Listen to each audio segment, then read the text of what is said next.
be kind to ourselves juga as we are going through this process. Sebab kalau kita yang lepas tu rasa cemas, kita pula yang menambahkan anesthetic load kita. Right? To the point where after that, it's like if we are not regulated, we are not well, we are not capacity yang pada tahap yang bagus dan elok, lagilah kita tak boleh tolong anak kita. Lagilah kita susah. Kita tak dapat tengok kita tak dapat melihat situasi itu dengan sepenuhnya.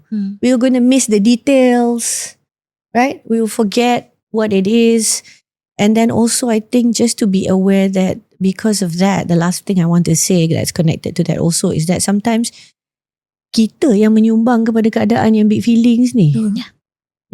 Bukan dengan sengaja. So all of you suddenly thinking this now, don't feel too bad. I know you're going to react and some will be like, oh, because I definitely reacted that way. We all did. Yes. When we all realized that we were the ones actually sebenarnya yang menyumbang kepada keadaan dia macam tu. We all definitely felt pretty bad and pretty guilty for a while. Okay, yes.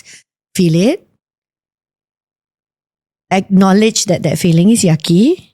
Name it and say, I feel so guilty. Saya rasa sangat bersalah sebab saya pun tak tahu saya yang sebenarnya membuatkan anak saya macam tu.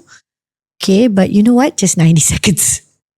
Cukup. Because there's a science to how these things, how the neurons are wired, the pathways, the neural pathways, it travels. Okay, you want to recognize it, name it, so say it out loud and then feel it for a little bit, but after that you also have to let it go.